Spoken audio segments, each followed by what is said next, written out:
Amartya Sen, it's a pleasure to have you on Beautiful People. My first question is, your latest book, The Idea of Justice, I must admit that I was pretty intimidated by it. Oh gosh, wrong reaction. Is it fair to say that it is a lifetime study that we see in this book, and perhaps your most challenging work to date? Well, I don't know, it's difficult to say.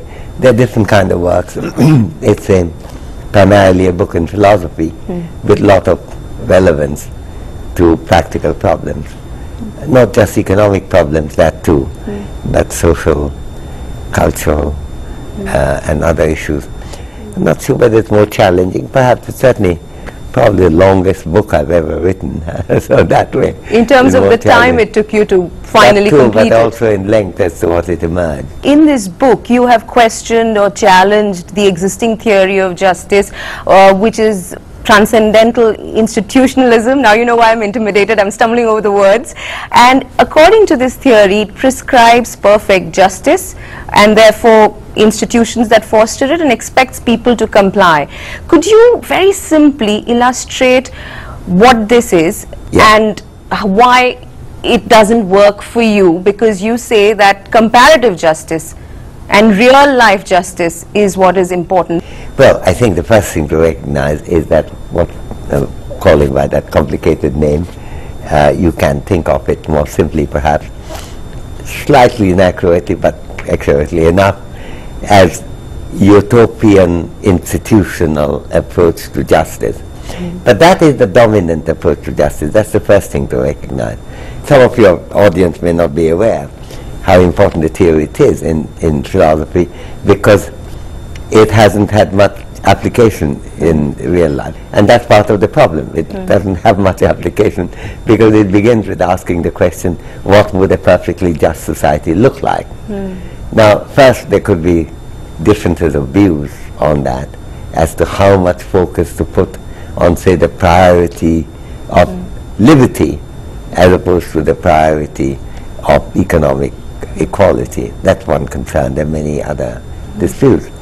We could still agree that children being undernourished or not receiving medical care for which medicine and care are known, but they can't afford the medicine or the doctor, and the doctors don't exist in public service, that would be seen as unjust. You could agree on that, but you need not still agree on a perfectly just society.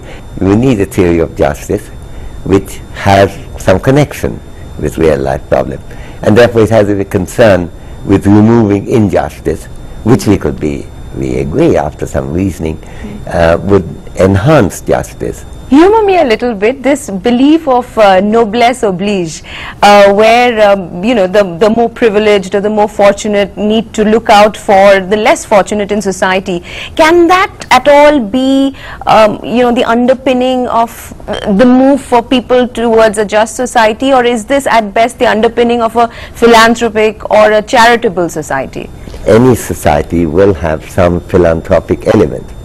The trouble is that it's way too short to deal with the problem. So it will be just as mistaken to say that there is no philanthropy in the world, everyone looks after their own interests, which will be manifestly wrong, untrue. And yet it will be equally wrong and rather dangerous to say, since there's philanthropy in the world, we don't need to think about this issue or think about what the state can do, what political should agitate about, and what public protest should be about. I think those are very important to achieve justice in the world in which we live.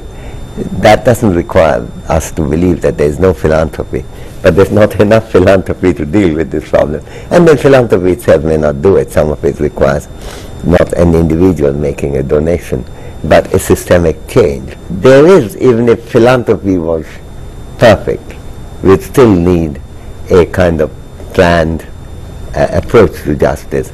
And philanthropy is not perfect either. Doesn't mean non-existent, but way too short. Would you agree with me if I said that popular culture, whether it's movies or literature or poetry, all of this perhaps would help communicate complex issues like this, albeit with emotion, but at the risk of oversimplifying things? So, you know, if you take Satyajit Ray's Oshani Shanket, or if you read J.M. Coetzee's books, you know, any of this. Literature, including poetry, films, theatre, have played the role of making us more aware of the problems we face, and sometimes even about the solutions we might seek, more often the problems we face. And that plays a big part. There's a complementarity there. And a literature which is only about, I don't know, humor, like Wodehouse, would not really have the impact that the actual literature has. And you should think about great literature, whether you're talking about War and Peace, or Crime and Punishment, Passage Through India, and so on. I mean, these all have huge points to make about justice, and they manage to excite our thinking, encourage and stimulate our thinking. So they do play a very big part.